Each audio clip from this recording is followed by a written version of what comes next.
Praise be to the Lord Jesus. இயேசு கிறிஸ்துவினால் உங்களுக்கு சமாதானமும் சந்தோஷமும் உண்டாவதாக. இன்னைக்கு பார்க்கவிருக்கிற வேத பகுதி 1 கொரிந்தியர் 14வது அதிகாரம் வசனம் 26. 1 Corinthians chapter 14 verse 26.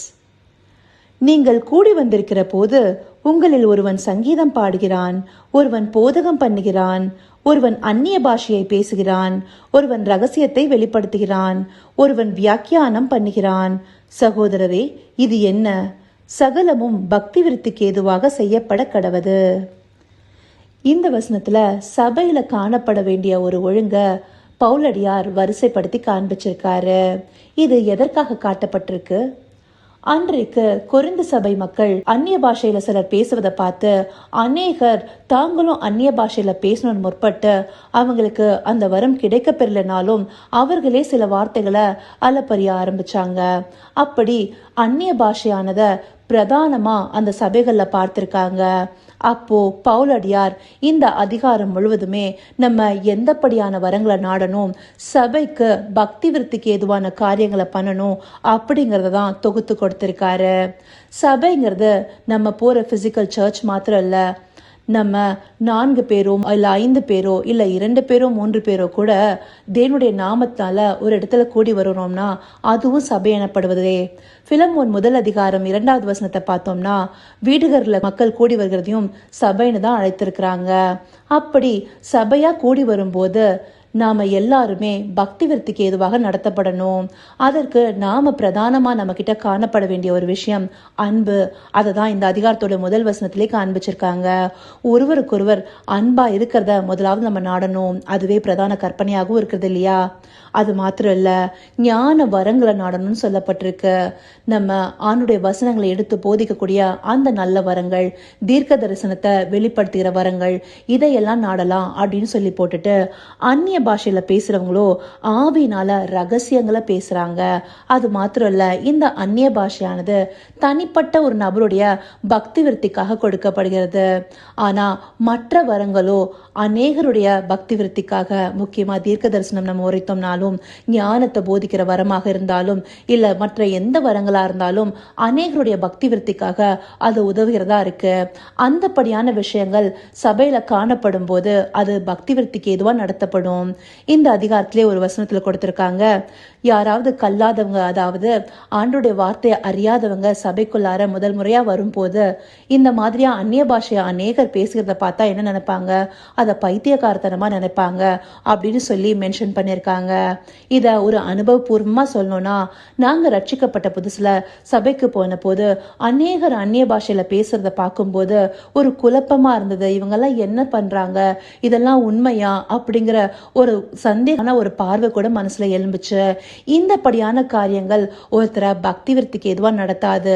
ஆனா அவங்களே தீர்க்க தரிசனமா நம்மளுக்கு ஒரு வார்த்தை சொல்லும் போது நம்ம தேவனை மகிமைப்படுத்தும் ஒரு விசுவாசத்துக்குள்ளார ஒரு வர்த்தனை காணலாம். அந்த படியான காரியங்களே சபைய பக்தி விருத்திக்கு எதுவாக நடத்தும். அந்நிய பாஷைக்கு அதிக முக்கியத்துவம் கொடுக்கறது மூலமா அநேகர் அந்த விசுவாசத்துல எழும்புகிற விதமா எதுவும் நடக்காது. தனிப்பட்ட ஒரு நபர் அவங்களுடைய பக்தி விருத்திய கண்டடைவதற்கான ஒரு வரமாகவே அது காணப்படுது. அதுவும் அவங்களும் அந்த அந்நிய பாஷையை மாத்திரம் பேசுறது இல்லாம வியாக்கியான வரத்தை நாடணும்னு சொல்லிட்டு நம்மளுக்கு வேத பகுதியில குறிப்பிடப்பட்டிருக்கு. இதற்கு மேற்படியா இருக்கிற வசனத்தை பார்த்தோம்னா கூட அந்நிய பாஷையில சபையில யாராவது பேசணும்னா 2 பேரு இல்ல குறைந்தபட்சம் 3 பேர் வரைக்கும் பேசலாம். அல்ல அதுக்கு மிஞ்சி யாரும் அந்நிய பாஷையில பேச முற்பட வேணாம்னு சொல்லிட்டு, அப்படி அந்நிய பாஷை யாராவது பேசுனாங்கன்னா அவங்களுக்கும் தேவனுக்குமே அறிய தனிப்பட்ட விதத்துல அமைதியா கூட அவங்க அந்நிய பாஷைய பேசிக்கலாம். அப்படி அந்நிய பாஷையானது சபைகள்ல அமைதலாகவும் அவங்களுக்குள்ளையாகவும் பேசிக்கவும், அதே போல தங்களுடைய தனிப்பட்ட ஜெபங்கள்ல அவங்க சத்தமாவும் அந்நிய பாஷை பேசிக்கலாம். ஏன்னா அவங்க ஆவியில ரகசியத்தை பேசுறாங்க. அவங்களுக்கு வியாக்கியான வரம் இருந்தா இன்னுமே அது நல்ல சாலிச்சிருந்ததா இருக்கும். இப்படி அந்நிய பாஷைங்கிறது இப்பெல்லாம் சபைகள்ல அதுவே ஒரு அபிஷேகத்தின் அடையாளமா நிறைய பேர் பாக்குறாங்க. அந்தபடியான காரியம் கொரிந்து சபையில மாத்திரம் இல்ல, இப்போ நாம போகிற சபைகள்லயும் இருக்கு.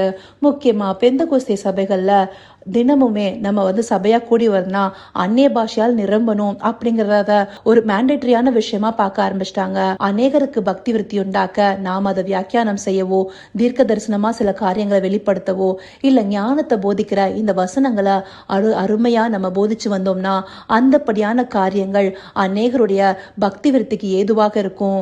ஏன் ஆண்டவர் ஊழியங்களா கொடுத்த விஷயங்கள்ல 5ல என்னென்ன கொடுக்கப்பட்டிருக்கு? அப்போஸ்தலரும் தீர்க்கதரிசிகளும் சுவிசேஷகரும் மெய்ப்பரும் போதகருமே.